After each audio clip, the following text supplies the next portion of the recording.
ये है भारत का 27वां राज्य उत्तराखंड, जिसका हर दूसरा आदमी इस जिद पे अड़ा है कि उत्तराखंड में भू कानून आना चाहिए। अब राज्य में सख्त भू कानून लागू होने जा रहा है। जल्द ही राज्यपाल की मंजूरी के बाद राज्य में सख्त भू कानून लागू किया जाएगा। इस रैली में आने के लिए आप एक दिन या 2 दिन या कुछ महीने या कुछ साल नहीं दशकों लेट हो गए कि सरकार ने किसी भी व्यक्ति को कितनी भी जमीन खरीद दे, ये छूट दे दी कि वो सरकार से परमिशन ले और कितनी भी जमीन खरीद दे। और सैकड़ों की तादाद में यहाँ पर लोग पहुँचे हुए हैं जो अपनी आवाज़ बुलंद कर रहे हैं और कह रहे हैं कि राज्य में एक सशक्त भू कानून लागू हो। इसके अलावा मूल निवास 1950 को लागू किया जाए, धारा 371 को प्रदेश में लागू किया जाए। भारत छोड़ो आंदोलन के वक्त जनता अंग्रेजों की गुलामी से आज़ादी चाहती थी और आज उत्तराखंड की जनता भू माफियाओं से आज़ादी चाहती है और इसी के लिए आज पूरी जनता लामबंद हो रखी है। और यहाँ के हर जगह जगह प्रोटेस्ट हो रहे हैं, कई पॉलिटिशियंस के पुतले फूंके जा रहे हैं। एक्स, यूट्यूब, फेसबुक और इंस्टाग्राम जैसे सोशल मीडिया प्लेटफॉर्म्स पर भी इस भू कानून के कई लाखों हैशटैग्स हैं। कुछ तो खामियां रही होगी हम में, यूं ही कोई बेवफा नहीं होता। ऐसी ही कुछ तो खामियां इस भू कानून की भी रही होगी, वरना गवर्नमेंट भला इससे क्यों बेवफा होती जबकि पूरे उत्तराखंड के लोग इसका सपोर्ट कर रहे हैं। वो कौन सी खामियां हैं जो उत्तराखंड में भू कानून लाने में प्रॉब्लम्स क्रिएट कर रही है, और क्या है इसके पीछे की सच्चाई कि एक पहाड़ी सोया था और सोया ही रहेगा। Let's try to find out in this video. Hello दोस्तों, मेरा नाम है विकास बिष्ट और स्वागत है आपका इस वीडियो में। इस वीडियो में आप जानेंगे कि क्यों आखिर उत्तराखंड को उत्तर प्रदेश से अलग किया गया और कैसे 90s के दशक में हमारे लोगों ने इस 27वें गणराज्य के लिए अपनी जानें तक कुर्बान कर दी थी। इस पूरी कहानी को समझने से पहले हमें इस समय में थोड़ा पीछे जाना होगा, जब गोरखाओं ने कुमाऊं रीजन के राजा महेश चंद के साम्राज्य पर अटैक कर दिया था और गोरखा इस युद्ध को जीत भी गए थे। इस पर्टिकुलर टाइम पे महेश चंद के साम्राज्य के अंदर लगभग पूरा कुमाऊं रीजन था, लेकिन फिर भी गोरखाओं से इस युद्ध को महेश चंद जी हार गए थे और अंग्रेजों की शरण में रोहिलखंड के इलाके में चले गए थे, जो कि बरेली में पड़ता है और अब वो यूपी का पार्ट है। ऐसे में कुमाऊं रीजन में गोरखाओं का राज तो हो गया था, लेकिन गढ़वाल रीजन की टिहरी रियासत में अब भी गढ़वाल के राजा प्रद्युम्न शाह का ही राज था। अब गोरखा भी बड़े सातिर थे, उनको भी किसी तरीके से भी गढ़वाल रीजन पे और कुमाऊं रीजन पे दोनों पे ही अपना शासन पूरा करना था, जिसकी वजह से उन्होंने 1803 में गढ़वाल में टिहरी रियासत के राजा प्रद्युम्न शाह के राज्य पर अटैक किया और इस युद्ध को भी गोरखा जीत गए थे। अब कुमाऊं रीजन और गढ़वाल रीजन दोनों पे ही गोरखाओं का राज था, लेकिन गढ़वाल के राजा प्रद्युम्न शाह के बेटे सुदर्शन शाह और कुमाऊं के राजा महेश चंद जी को किसी भी तरीके से अपना साम्राज्य जो था उसे वापस लेना था, जिसके चलते इन्होंने यूनाइटेड प्रोविंसेज, जो कि अब का उत्तर प्रदेश है, वहां से मदद लेने का निर्णय लिया। और यूनाइटेड प्रोविंसेज जो उस पर्टिकुलर टाइम पे था वो ब्रिटिश ईस्ट इंडिया कंपनी के शासन में था। और अब चाहे जो भी हो, थे तो कुमाऊं रीजन और गढ़वाल रीजन इंडिया के ही पार्ट, जिसके चलते ब्रिटिश ईस्ट इंडिया कंपनी ने ये डिसाइड किया कि वो गोरखाओं के राज को दोनों गढ़वाल रीजन और कुमाऊं रीजन से हटा देंगे, जिसे नजर में रखते हुए सन 1814 में ब्रिटिश और नेपालीज गोरखाओं के बीच एक एंग्लो गोरखा वॉर हुआ। इस स्पेसिफिक टाइम पे ब्रिटिश आर्मी को कर्नल विलियम गार्डिनर और कर्नल निकोलस ने गाइड किया था। ब्रिटिशर्स उत्तराखंड की पहाड़ियों से ज्यादा कुछ परिचित नहीं थे, जिसके चलते इनकी आर्मी को काफी प्रॉब्लम्स हो रही थी और इसी वजह से इस युद्ध ने 2 साल का समय लिया। अब ब्रिटिशर्स का भी समय व्यतीत हो रहा था और गोरखाओं का भी समय व्यतीत हो रहा था। हालांकि गोरखाओं पे ब्रिटिशर्स काफी भारी पड़ रहे थे क्योंकि उनके पास एडवांस लेवल के हथियार थे, लेकिन ऐसे में जब गोरखाओं और ब्रिटिशर्स दोनों का समय बर्बाद हो रहा था तो उन्होंने एक डिसीजन लिया समझौता करने का। और 4 मार्च सन 1816 को ब्रिटिशर्स और गोरखाओं के बीच एक संधि हुई, जिसका नाम दिया गया सुगौली की संधि, द ट्रीटी ऑफ सुगौली। इस समझौते में डिसाइड हुआ था कि गोरखास कुमाऊं और गढ़वाल रीजन को छोड़ के नेपाल चले जाएंगे और बदले में अंग्रेज नेपाल नहीं जाएंगे। और यही कारण था कि नेपाल पूरे एशिया का अकेला एक ऐसा देश था जो कभी गुलाम नहीं हुआ, मतलब गोरखास के अलावा वहां किसी और का राज नहीं था। इसके बाद गढ़वाल रीजन के टिहरी रियासत के कुछ पार्ट को गढ़वाल राजा के पास वापस कर दिया गया, जबकि कुमाऊं रीजन को ब्रिटिशर्स ने अपने कब्जे में ले लिया था। गढ़वाल रीजन के जिस पार्ट को शाह वंश को वापस कर दिया गया था उसमें था पौड़ी का श्रीनगर डिवीजन, देहरादून और उत्तरकाशी। सब कुछ ठीक चल रहा था। शाह वंश के शासन में पब्लिक को थोड़ा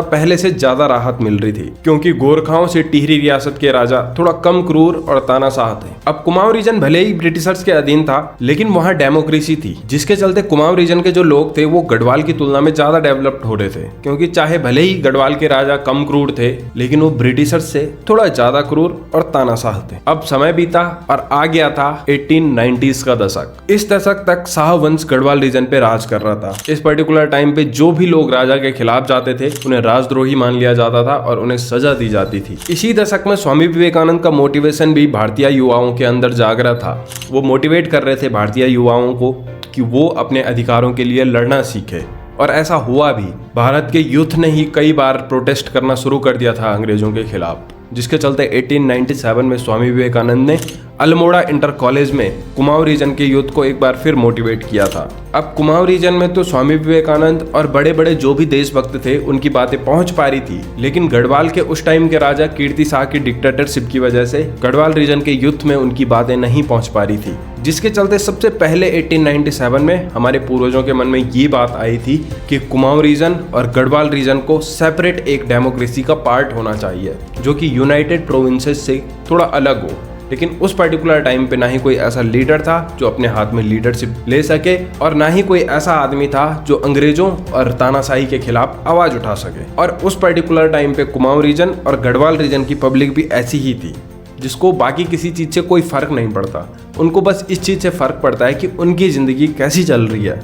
इसके बाद समय बीतता है और साल आ जाता है 1913 का, जब कुमाऊं रीजन में भी थोड़ा स्वतंत्रता सेनानियों का मोटिवेशन जागता है और हरगोविंद पंत, गोविंद बल्लभ पंत और बद्रीदत्त पांडे कुमाऊं के लिए लड़ने के लिए अपने हाथों में लीडरशिप ले लेते हैं। इसके 3 साल बाद इन्होंने कुमाऊं परिषद की भी स्थापना की, जिसका उद्देश्य था कि कुमाऊं के लोगों की प्रॉब्लम को ब्रिटिशर्स के सामने तक ले जाना। ब्रिटिशर्स इस टाइम में यूनाइटेड प्रोविंसेस की राजधानी लखनऊ में रहते थे, लेकिन ना ही कुमाऊं के लोग इतने ज्यादा विकसित थे कि वो बार बार अपनी प्रॉब्लम्स को भेजने के लिए लखनऊ जा सकें, और ना ही वो इस लेवल के रईस ज्यादा थे कि वो बार बार ब्रिटिशर्स के लिए खत लिख सकें।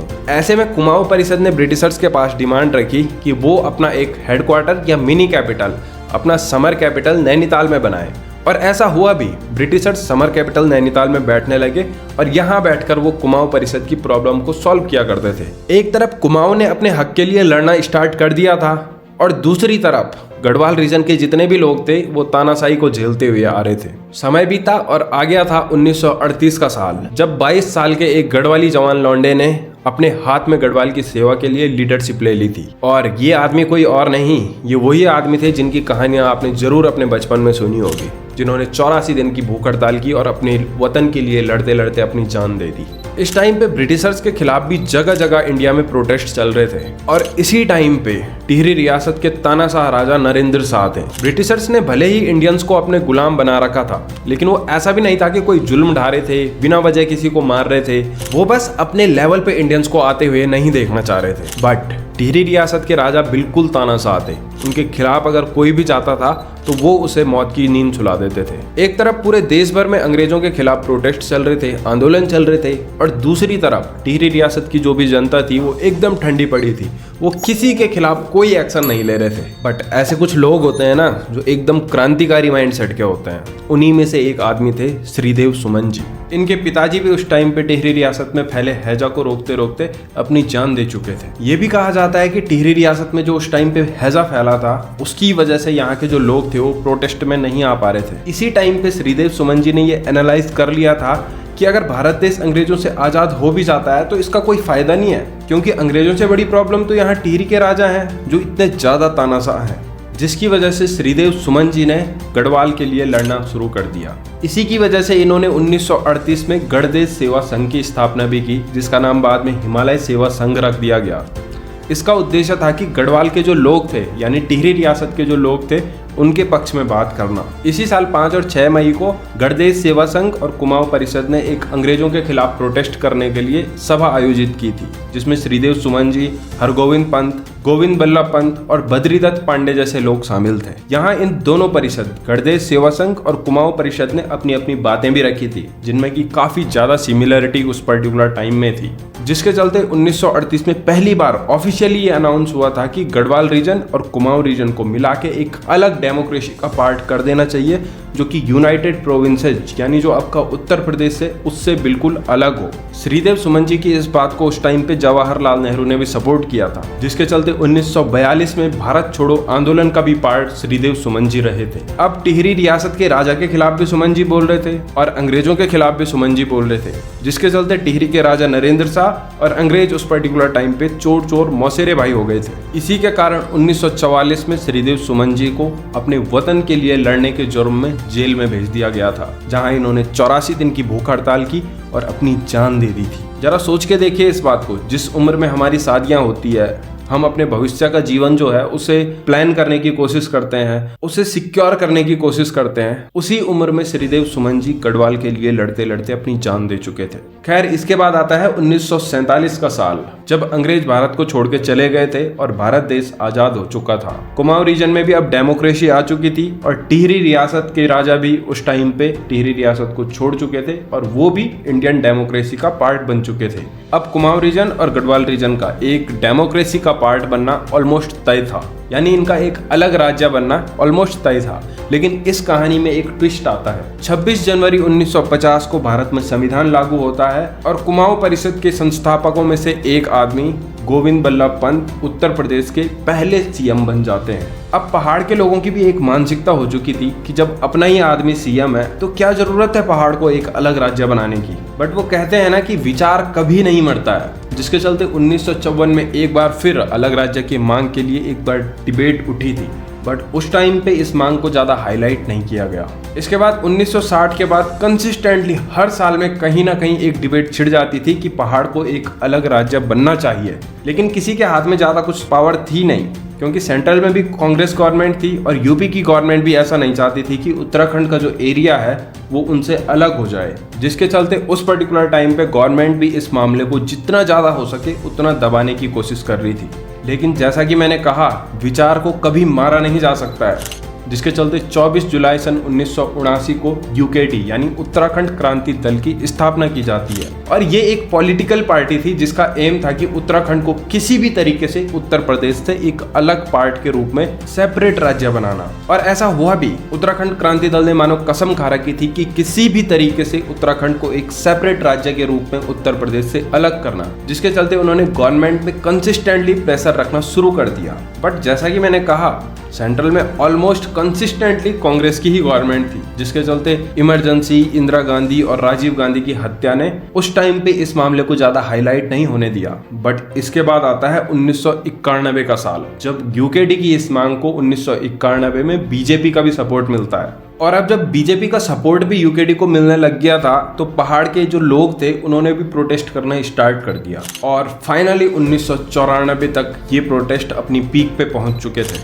जिसके चलते उत्तर प्रदेश में जो मुलायम सिंह यादव की सरकार थी उस पर भी काफी ज्यादा प्रेशर आ चुका था। 2 सितंबर 1994 को खटीमा में भी इस बात के प्रोटेस्ट चल रहे थे कि उत्तराखंड को जितना जल्दी हो सके उत्तर प्रदेश से अलग कर दो, जिसके चलते मुलायम सिंह यादव ने यहाँ के लोगों को अलगाववादी ठहरा दिया। इसे आप इस बात से समझ सकते हो कि उन्होंने एक खालिस्तानी जैसा संगठन उत्तराखंड क्रांति दल को समझ लिया था, जो एकदम देशद्रोह की तरफ जाता है और एकदम आतंकवाद की तरफ जाता है। इसके चलते 2 सितंबर 1994 को खटीमा में हो रहे प्रोटेस्ट को देखते हुए मुलायम सिंह यादव ने यहाँ के आंदोलनकारियों पे डायरेक्ट फायरिंग के ऑर्डर दे दिए थे। खटीमा में हुई इस फायरिंग में 7 आंदोलनकारी शहीद हो गए थे। सेम प्रोटेस्ट सेम डे को मसूरी में भी चल रहे थे और यहाँ भी डायरेक्ट फायरिंग और लाठीचार्ज के ऑर्डर दे दिए थे। यहाँ भी 6 लोगों की मौत हो गई थी, जिसमें कि एक पत्रकार भी शामिल था। कई लोग इन प्रोटेस्टों में इंजर्ड हो चुके थे और अब तक 13 लोगों की जानें जा चुकी थी। इन फायरिंग के बाद पहाड़ और गवर्नमेंट एकदम अलग अलग मोड़ पे खड़ी थी। एक तरफ गवर्नमेंट थी जो हमें अलगाववादी बता रही थी, दूसरी तरफ पहाड़ी लोग थे जो अपने कल्चर के लिए लड़ रहे थे, जिसके चलते यहाँ के लोगों ने उस टाइम पे दिल्ली जाके सेंट्रल गवर्नमेंट के सामने अपनी बात रखने का डिसीजन लिया। 1 अक्टूबर 1994 को जब यहाँ के लोग दिल्ली जा रहे थे तो मुजफ्फरनगर के रामपुर तिराहे में इन लोगों पे अटैक होता है, और अब की बार अटैकर्स जो थे वो यहाँ की पुलिस और यहाँ के लोकल्स थे, जो हमें अलगाववादी यानी एक तरीके का आतंकवादी संगठन मान रहे थे। दिल्ली के लिए रवाना हो रहे इन लोगों ने सपने में भी नहीं सोचा था कि इनके साथ आगे क्या होने वाला है, क्योंकि कई मर्दों को यहाँ बेरहमी से मारा गया और कई महिलाओं के साथ गैंग रेप किया गया। Can you imagine that?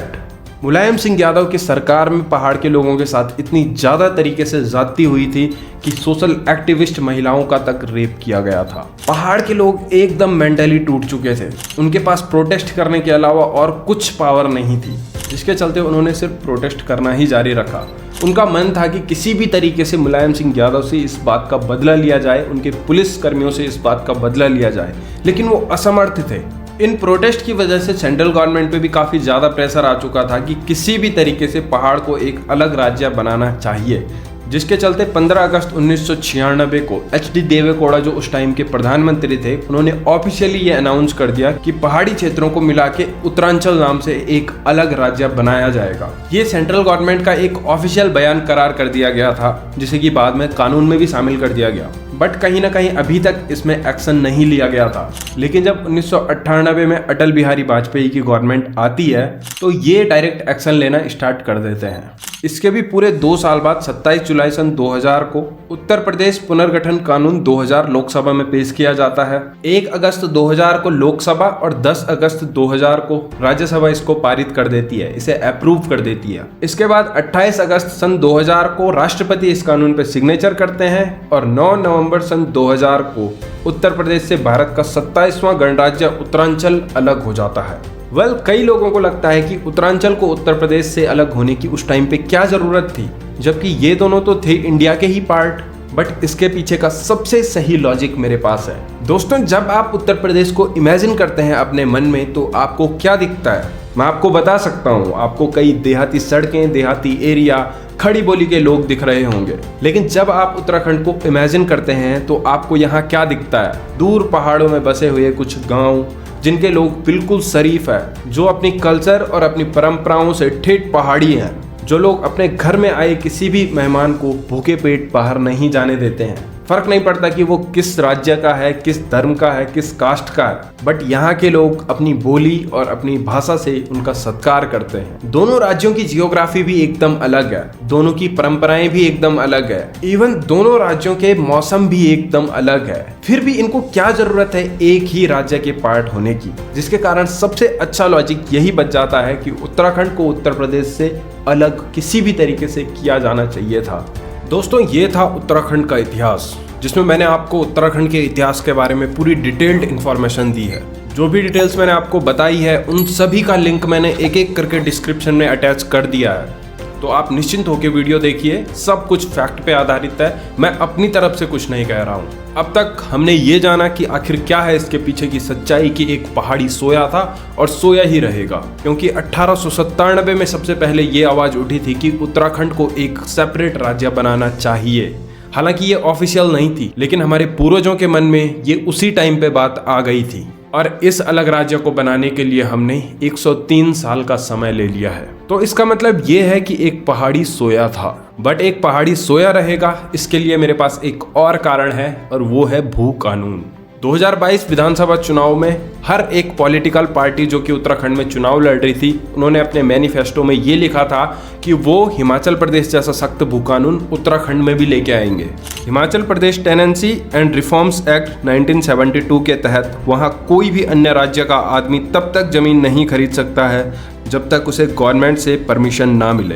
ये कानून इसलिए बनाया गया है ताकि हिमाचल प्रदेश के लोकल्स लोग जो हैं उनकी आजीविका उनसे न छिन सके और वहाँ की कल्चर पर किसी भी तरीके का अन्य कल्चर का हस्तक्षेप ना हो।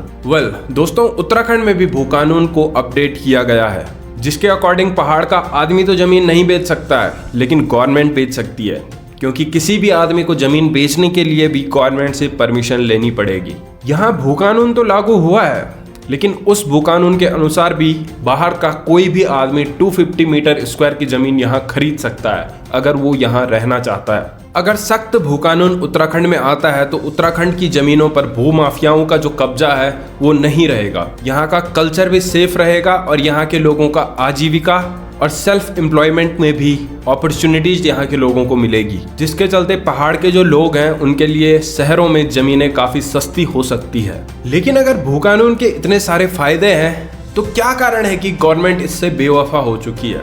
मतलब गवर्नमेंट सख्त भू कानून को उत्तराखंड में लागू करने से बचती आ रही है। देखिए, उत्तराखंड के लोगों के लिए भू कानून इसलिए जरूरी है क्योंकि उत्तराखंड के लोगों का ये कहना है कि उत्तराखंड की जमीनें खतरे में है। बट जस्ट इमेजिन कि उत्तराखंड की तरह कई राज्यों ने ये दावा कर दिया कि हमारे सबके कल्चर खतरे में है। लाइक साउथ इंडिया के लोगों ने ये कह दिया कि यहाँ के लोगों के पास नौकरी नहीं है और वो जो नॉर्थ इंडिया के जो लोग हैं उनको बॉयकॉट करना शुरू कर दें। साउथ इंडिया की जो लोकल लैंग्वेजेस है उनके अलावा हिंदी लैंग्वेज को बॉयकॉट करना शुरू कर दें। ऐसे ही अगर अलग अलग राज्य अपने अनुसार कानून की डिमांड करेंगे तो देश में प्रोटेस्ट अपनी पीक पे चले जाएंगे, जिसके कारण भारत में सिविल वॉर की संभावनाएं हो सकती है, क्योंकि इससे वन नेशन और वन थ्योरी वाली बात सिर्फ एक बात रह जाएगी और इसका पालन या इम्प्लीमेंटेशन नहीं हो पाएगा। उदाहरण के लिए जैसे आप समझ सकते हो कि साउथ इंडिया में हिंदी बोलने वाले लोगों को बॉयकॉट किया जा रहा है, उनके साथ रेसिज्म किया जा रहा है। नॉर्थ ईस्ट के कई लोग ये चाहते हैं कि वो इंडिया से अपने राज्य को अलग कर दें और एक सेपरेट कंट्री के रूप में अलग हो जाएं। भू कानून का आना उत्तराखंड के लिए तो सेफ है, लेकिन ये कहीं ना कहीं वन नेशन वन थ्योरी को इम्पैक्ट कर सकता है। अगर सच में उत्तराखंड में भू कानून जैसा कोई सख्त कानून चाहिए तो यहाँ के लोगों को सबसे पहले मोटिवेट होना पड़ेगा कि वो अपनी जमीनें जो है उन्हें बाहर के किसी लोग को ना बेचें। सरकार पे दबाव डालने का इससे कोई फायदा नहीं है। सरकार पे अगर कोई दबाव डालना भी चाहता है तो वो अपने एजुकेशन के लिए डाल सकता है, एजुकेशन सिस्टम में थोड़ा इम्प्रूवमेंट के लिए डाल सकता है। भू कानून के लिए सरकार पे दबाव डालना ये किसी भी तरीके से एक अच्छा आइडिया नहीं है। दोस्तों, आपकी इसके बारे में क्या राय है हमें कमेंट करके जरूर बताइए। इस वीडियो में बस इतना ही। इस वीडियो को लाइक और चैनल को सब्सक्राइब जरूर करना। इस वीडियो को अपने उन दोस्तों के साथ जरूर शेयर करना जो उत्तराखंड के इतिहास के बारे में जानना चाहते हैं। मिलते हैं आपको एक और ऐसी ही अमेजिंग वीडियो के साथ एक और एपिसोड में। तब तक के लिए थैंक यू सो मच।